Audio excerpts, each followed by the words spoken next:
Waalaikumsalam Ibu. Perkenalkan Pak, nama saya Olis Rosida dari SMPN 1 Atap 2 Bojong Asih.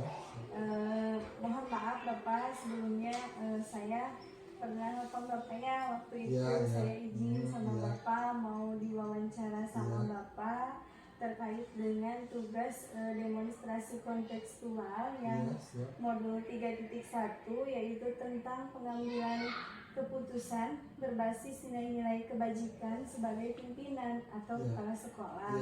Nah, di sini mungkin Bapak saya akan mengajukan beberapa pertanyaan terkait modul 3.1 tersebut.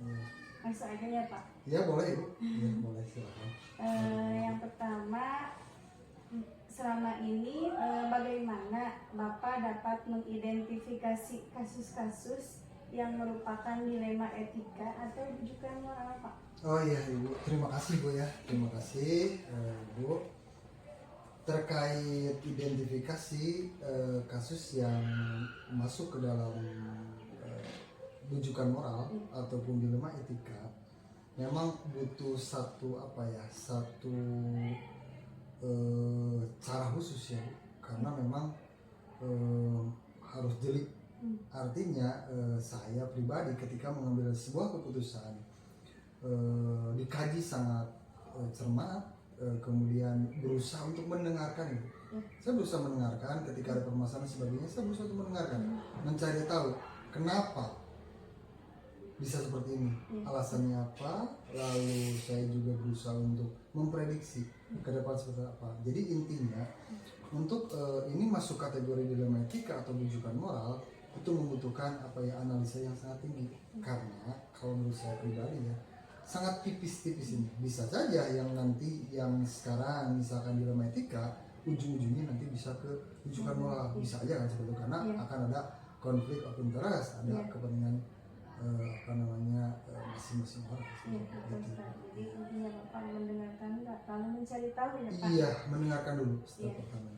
Kemudian Pak, apakah selama ini bagaimana Bapak menjalankan pengambilan keputusan di sekolah yang Bapak pimpin, terutama untuk kasus-kasus di mana ada dua kepentingan yang sama-sama benar atau sama-sama mengandung nilai kebajikan? Ya, berarti kan ini kategorinya sudah lebih ke dilema etika, lebih spesifik berarti ya. Untuk hal-hal yang seperti itu, pertama memang kembali lagi mendengarkan, kemudian berusaha berkomunikasi dengan teman. Kemudian yang paling penting ada di sini, kalau halnya memang dua-duanya yang ini kepentingannya sama nih, misal Bu ya, saya akan mencari gini, apa dampaknya ke depan untuk kedua kasus ini, dikaji mana yang lebih positif, mana, jadi manfaat mudaratnya dipertimbangkan, mana yang lebih manfaat. Ini kalau ini manfaatnya akan lebih bagus nih ke depan dan berdampak positif, itu yang saya ambil, meskipun sama-sama level masalahnya, urgensinya sama gitu, tapi mana yang lebih bermanfaat. Kalau saya kebermanfaatan. Jadi dipertimbangkan dengan matang. Iya, dikomunikasikan. Kemudian Bapak, langkah-langkah atau prosedur seperti apa yang bisa Bapak lakukan selama ini? Iya, pertama kan dari awal juga mendengarkan ya Bu ya. Kemudian berusaha untuk mengidentifikasi. Identifikasi ya. Setelah itu diidentifikasi, kemudian berusaha untuk menganalisa. Kemudian berkolaborasi dengan teman-teman. Coba dilempar, ini gini sama teman, nanti responnya seperti apa? Apakah hasil analisa saya pribadi itu works di teman-teman, sama nggak gitu? Kalau tidak, diskusi. Artinya kita harus melakukan identifikasi, berusaha untuk menganalisa dan berkolaborasi untuk mencari sebuah keputusan. Baik Bapak. Kemudian hal-hal apa saja yang selama ini Bapak anggap efektif dalam pengambilan keputusan pada kasus-kasus dilema etika? Dilema etika lagi-lagi Bu ya. Jadi manfaatnya saya lebih ke sana, ke manfaat. Jadi hasil akhir juga saya lihat. Ini manfaatnya bagus nggak? Dampaknya bagus nggak? buat sekolah lah, khususnya buat sekolah ini bagus gak? Nih jadi kembali lagi saya melihat urgennya seberapa besar, kemudian manfaatnya seberapa besar. Paling itu Bu yang selama ini saya ambil seperti itu, standar saja Bu. Kemudian selama ini hal apa yang merupakan tantangan dalam pengambilan keputusan pada kasus-kasus pidana etika? Tantangannya? Iya, tantangan tanpa bisa dipungkiri ya Bu, karena gini ya, saya pribadi aja masih memegang apa ya namanya apa ya Bu, istilahnya itu masih perasaan ya Bu ya. Artinya ya ada seperti Bu kebingungan seperti itu. Jadi itu mungkin yang jadi tantangan keajigan saya sendiri justru. Karena ini sama pentingnya yang juga sebenarnya kadang-kadang itu Bu yang bisa membuat sebuah tantangan tersendiri buat saya pribadi. Dan waktu Bu, waktu kadang-kadang dengan masalah yang banyak masuk dengan waktu yang mepet, kadang-kadang Bu ya pengambilan keputusan yang saya lakukan sedikit kurang cermat. Tapi kalaupun saya sadar nih, ini nggak bagus nih, langsung saya koreksi, langsung komunikasi lagi. Kayak gitu sih sebenarnya. Kemudian apakah Bapak memiliki sebuah jadwal tertentu dalam sebuah penyelesaian kasus dilema etika? Apakah Bapak langsung menyelesaikan di tempat atau memiliki sebuah jadwal untuk menyelesaikannya, begitu Pak? Kemudian bentuk atau prosedur seperti apa yang Bapak jalankan? Oh iya, terkait kasus dilema etika sebenarnya nggak ada waktu yang khusus ya Bu. Kalau saya pribadi tidak ada. Artinya itu situasional. Nah, tergantung lagi urgensitasnya bagaimana, tapi lebih ke situasional, kondisional sama situasional. Terus apa tadi Ibu, apakah ada prosedur? Ya prosedur tadi aja lah, mendengarkan, pertimbangkan manfaat mudaratnya seperti apa, berdampak kepada lingkungan kerja seperti apa nantinya, kemudian berusaha untuk mempertajam analisis. Tidak ada waktu khusus Bu, tidak ada, karena sebetulnya masalah itu tidak ada jadwalnya Bu. Iya, nggak ada jadwalnya kalau masalah itu. Tapi kalau sudah ada masalah, berusaha secepat mungkin dengan cermat harus selesai. Iya, sekali Pak. Kalau masalah kan kita tidak tahu kapan ada masalah ya Pak. Betul. Iya. Kemudian Pak, adakah seseorang atau faktor-faktor apa yang selama ini mempermudah atau membantu Bapak dalam pengambilan keputusan kasus-kasus dilema etika? Oh jelas teman-teman di lingkungan, circle kalau bilang bahasa itu ya Bu, di lingkungan kita itu akan sangat berpengaruh dalam mengambil sebuah keputusan. Lagi-lagi mendengarkan dari teman gitu ya, itu akan sangat berpengaruh dalam mengambil keputusan. Jadi intinya berkomunikasi dan berkolaborasi. Begitu. Tepat. Kemudian Pak, dari semua hal yang disampaikan tadi, pembelajaran apa yang dapat Bapak petik dari pengalaman Bapak mengambil keputusan dilema etika? Oh iya. Pertama Bu, kita menjadi pendengar yang baik. Kita berusaha untuk mendengarkan orang lain, mengeluarkan segala permasalahannya, segala keresahannya, itu ya. Karena menjadi pendengar bukan bukan hal yang mudah. Yang kedua, kita dilatih menjadi lebih baik dalam hal analisa, karena akan mempertimbangkan positif, negatif, baik dan buruk. Yang ketiga, kemampuan berkomunikasi yang menjadi modal utama kita lebih terasa. Kira-kira seperti itu manfaat dari mengambil keputusan, khususnya yang terkait dengan dilema etika. Seperti itu. Iya Bapak, luar biasa sekali ya Bapak tentang Bapak selama ini dalam mengambil keputusan dilema etika. Saya sangat terinspirasi gitu dari Bapak. Semoga Bapak bisa menjalani kepemimpinan Bapak dengan baik, dengan bijaksana gitu ya Pak. Menjadi seorang pemimpin yang bijaksana gitu Bapak. Dan terima kasih Bapak sudah meluangkan waktu buat tidak saya. Tidak apa-apa Ibu, sama-sama terima kasih, tapi ya segini adanya ya Bu ya. Terima kasih. Segitu mungkin Pak dari saya. Assalamualaikum warahmatullahi wabarakatuh. Waalaikumsalam warahmatullahi wabarakatuh.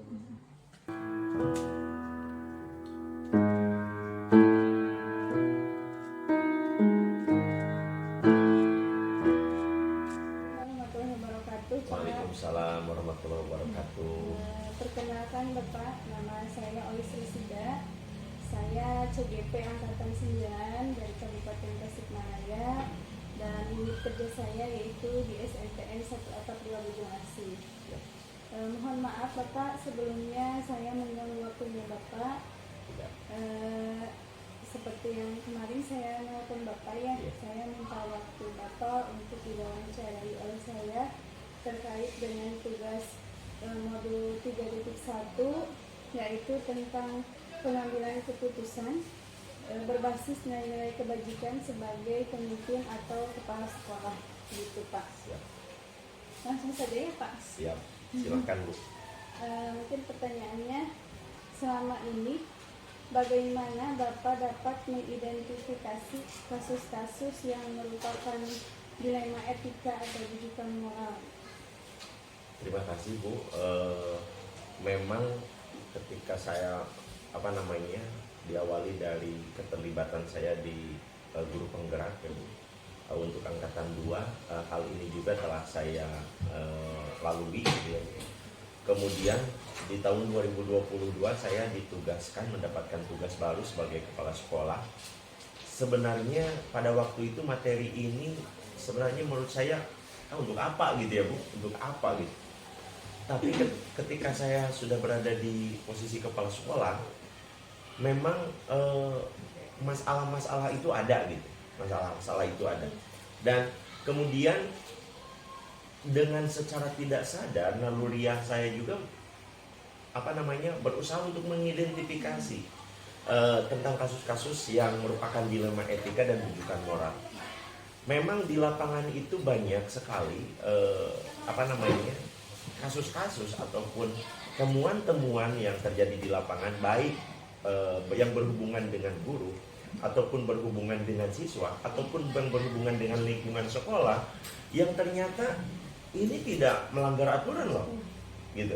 Ini tidak melanggar aturan, tidak ada aspek hukum di dalamnya gitu. Tetapi ini ada benarnya dan di sisi lain juga ada salahnya gitu.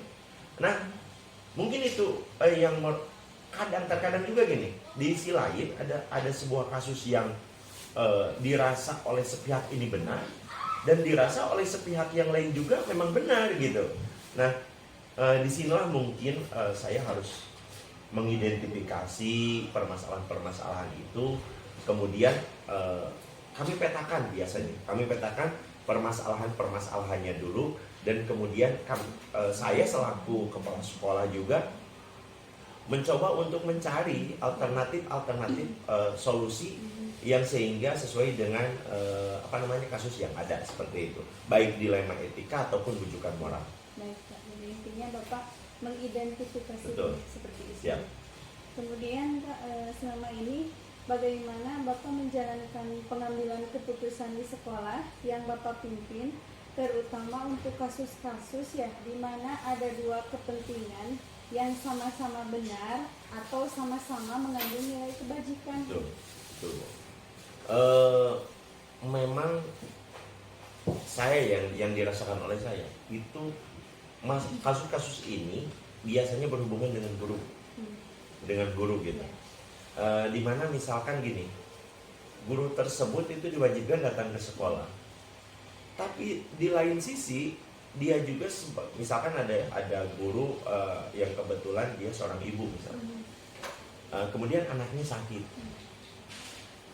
dia itu kan menurut kami gitu di sekolah, kami pun membutuhkan dia gitu, tapi keluarganya pun membutuhkan dia gitu. Nah, disinilah menurut saya kasus-kasus yang sama-sama benar, memang sama-sama benar, tidak ada yang disalahkan kan, gitu. Apalagi dia memiliki kapasitas untuk cuti beberapa hari gitu. Tetapi sekolah pun kalau tidak ada guru tersebut, kami pun bagaimana dengan siswa kami gitu. Nah, hal yang paling urgen yang seperti ini apabila ada kasus muncul seperti ini adalah saya biasanya di samping mengidentifikasi masalah tersebut juga mempertimbangkan, ada satu pertimbangan yang dari kami selaku kepala sekolah untuk ditegakkan gitu, untuk ditegakkan bersama dengan orang yang bersangkutan gitu. orang yang bersangkutan.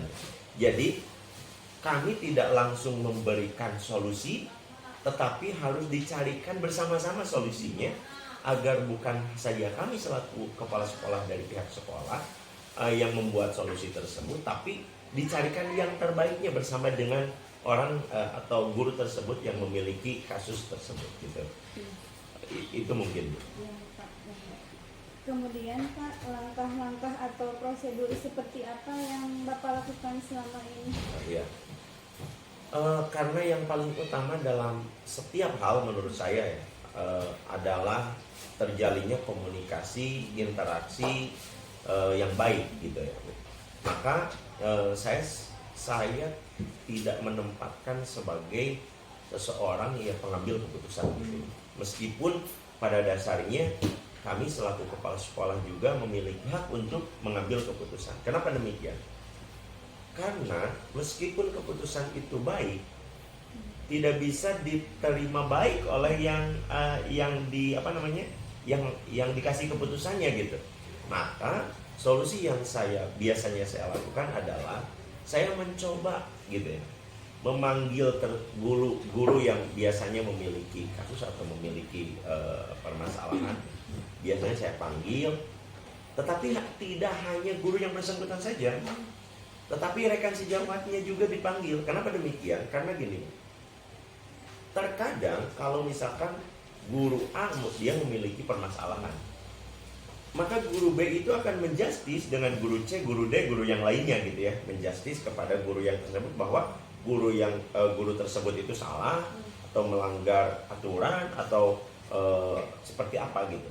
Kalau misalkan kami hanya kepala sekolah dengan guru tersebut menjalin sebuah komunikasi, kemudian akhirnya memutuskan sebuah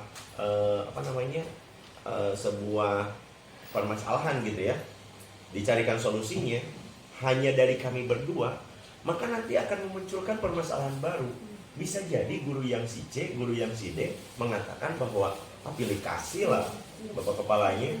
Tapi kalau misalkan dari guru yang bersangkutan itu mengeluarkan, saya pengennya seperti ini, kemudian dikonfirmasi lagi ke yang rekan sejawatnya, kemudian dicarikan kita titik temunya gitu, dicarikan agar apa? Agar kondusivitas sekolah itu terjaga gitu, tidak saling tidak salah paham. Itu jadi intinya berdiskusi, berkolaborasi, berkomunikasi gitu ya Pak.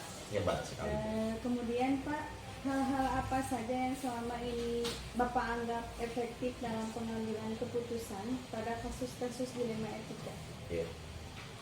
Memang saya harus menempatkan diri bukan sebagai manajer, bukan sebagai pengambil keputusan total gitu ya Bu. Tetapi biasanya di sekolah saya itu yang paling utama adalah jalinan kekeluargaan gitu. Karena awalnya dari jalinan kekeluargaan, maka pendekatannya pun pendekatan kekeluargaan. Maka cara bertanya tentang permasalahannya pun bertanya selayaknya keluarga. Dan kemudian ngambil keputusannya pun layaknya keluarga gitu. Kenapa dibingkai dengan keluarga?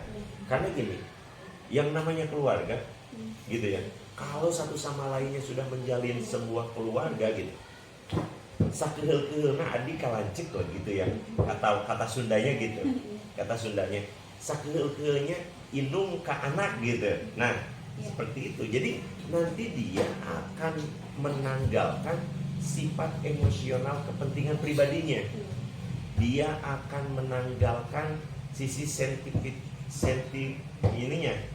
sinisnya gitu ya, sinisnya gitu. Jadi dia akan tanggalkan. Yang ada adalah jalinan kekeluargaan, rasa kasih sayang keluarga, rasa mengayomi, ingin menolong, seperti itulah, ingin melindungi gitu. Akhirnya antar satu sama lain tidak menjatuhkan. Kami selaku kepala sekolah tidak akan menjatuhkan. Kemudian rekannya pun, saudara-saudaranya pun tidak akan menjatuhkan gitu. Akhirnya berkolaborasi, saling menutupi. Maksudnya saling menutupi gini, saling menutupi. Kalau misalkan yang ini tidak bisa mengisi tugasnya, maka yang lain dipinta gitu ya Bu. Jadi saling gitu. Jadi tidak supaya si guru tersebut tidak merasa canggung gitu. Tuh, tuh, Kan gitu. suka ada yang canggung. Juga ada yang canggung. Nah, yang paling harus digarisbawahi kenapa penting untuk kekeluargaan. Karena gini Bu, biasanya kalau yang satu kena masalah, kalau tidak dasarnya keluargaan, sinisme dari temannya akan ada, gitu. Rasa, oh iya mak, nanti akan muncul seperti ini mah pilih kasih anak emasnya kepala gitu, pasti akan seperti itu. Gitu. Tapi kalau misalkan ada masalah, bukan saja dipinta pandangan dari yang punya masalah, tapi yang dari yang rekannya pun dipinta pandangan agar kepala sekolah itu betul-betul meminta saran dari kami pun gitu. Nah seperti itu. Luar biasa Pak. Siap. Kemudian hal-hal apa saja yang selama ini merupakan tantangan dalam pengambilan keputusan pada kasus-kasus nilai etika? Tantangannya. Ya. Tantangannya adalah ketika semua guru menyerahkan, yang bersangkutan menyerahkan kepada kepala sekolah, yang rekan-rekan sejawatnya menyerahkan kepala sekolah. Bahkan kalau ada sebuah kasus yang melibatkan terhadap lingkungan ataupun misalkan yang berhubungan dengan lingkungan sekolah gitu, akhirnya kepala sekolah dipandang bahwa kepala sekolah itu sebagai manajer gitu. Jadi dia perfect dengan kemudian semua orang merasa bahwa ini sudah harus diserahkan kepada sekolah. Disinilah kepala sekolah ditantang untuk mencari solusi yang betul-betul menimbang, mengingat dan sebagainya gitu ya, mempertimbangkan. Nah disinilah yang menurut saya tantangannya. Di sini betul-betul kepala sekolah diuji betul-betul dengan keputusannya yang tepat, yang sesuai dengan kebutuhan dari yang memiliki masalah, dan juga tidak mengakomodir kemauan-kemauan dari berbagai pihak. Gitu. Jadi tantangannya mungkin diserahkan di kepala sekolah gitu. Jadi kita bingung ya Pak. Betul, nah betul. Di sana kebingungan itu karena didasarkan oleh banyaknya yang harus kita perhatikan gitu. Yang memiliki masalah, rekan-rekannya, lingkungannya, dan kita pun yang akan menyampaikan solusi gitu. Harus mempertimbangkan nih, apakah sudah benar gitu, apakah sudah tepat, apakah yang dikeluarkan oleh kita keputusan itu sudah yang sesuai dengan yang diinginkannya gitu. Iya betul. Karena tidak selamanya kan. Yang sulit itu menanggalkan egonya kepala sekolah. Kemudian Pak, apakah Bapak memiliki sebuah jadwal tertentu dalam sebuah penyelesaian kasus dilema etika? Ya. Apakah Bapak langsung menyelesaikannya di tempat gitu, atau memiliki sebuah jadwal untuk menyelesaikannya? Kalau ada, misalnya bentuknya dan prosedurnya itu seperti apa yang Bapak jalankan? Siap. Gini, sepengetahuan dan sepengalaman saya ini tidak bisa digeneralisir, Bu. Karena ini biasanya di sekolah itu tergantung apa kasusnya, apa permasalahannya gitu.